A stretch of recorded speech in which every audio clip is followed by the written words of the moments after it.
Rotten Tomatoes is in the hot seat right now because they have just been busted for fake reviews and people accepting bribes. So you're telling me Hollywood's been lying and Rotten Tomatoes have fake reviews? In other news, water.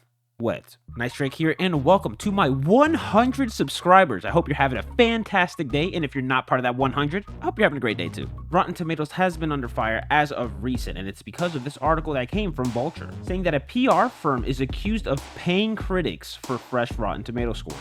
Now, this isn't the first time that news has broke about critics of Rotten Tomatoes not giving honest reviews. Later on in this video, I'll provide a sound clip where Rotten Tomatoes critic admits that all critics don't always give their real thoughts just because they want to keep their access. But let's get to this article. While Rotten Tomatoes has come under scrutiny in the past, a new report doubles down on why consumers may want to think twice before taking a recommendation from the website. I mean, I would argue most people already think twice before doing that. In an in-depth report published earlier today, Vulture uncovered a scheme from a PR firm called Bunker 15 to goose reviews for 2018 Daisy Ridley drama Ophelia. After initial reviews came in, resulting in a disappointing 46% rating, which by the way is a rotten score because any movie that's under 60% is considered rotten. Vulture reports that Bunker 15 started paying critics on the website to post positive reviews for a whopping $50 a pop to manipulate the system. Are you serious? Just $50 to burn your credibility and integrity. Sounds like these people don't really value themselves much, huh? The firm also lobbied one critic to change their negative review to a positive. As it turns out, the scheme worked and the money followed. Ophelia jumped to 62% and getting that fresh label they were after. Now, if we scroll down here a bit,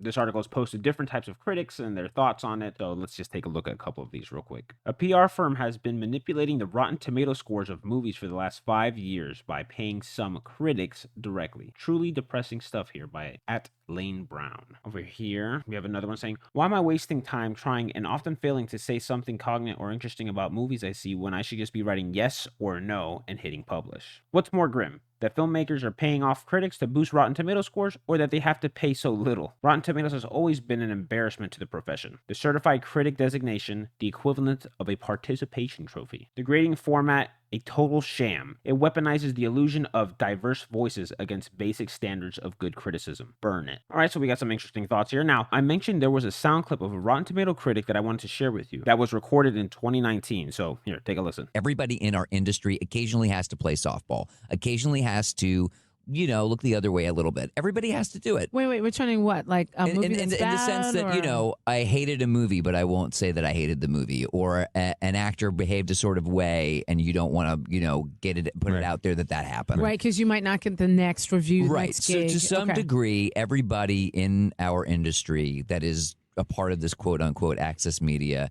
has to sort of decide which battles they want to pick. This isn't something new, and to have an actual Rotten Tomato critic mention that this goes on throughout all access media is no surprise. And that's why a lot of the same bigger company films are getting praised so highly. The critics want that access and would rather not give their actual thoughts on it because they wouldn't want to lose their access. And the real question is, how many more firms like Bunker 15 are out there doing the exact same thing? And that's something we might never know. The beginning of this article, it was mentioned that people should be thinking twice before taking recommendation from Rotten Tomatoes. But I think the time for looking at what critics have to say is disappearing. And this just adds to the fact that people want to hear normal people's genuine thoughts on films and TV. I believe it was Robert Ma Burnett who said, integrity is the currency of the future. And for these critics to just throw that away for $50, that's just pathetic. Because once you have people in your pool like Rotten Tomato has taking bribes, who is actually going to believe what that score says? Anyways, that's about it for now. What's your thoughts on this whole thing? If you like the video, like the video. And if you like this kind of content, why not consider subscribing? Thank you all for watching. Until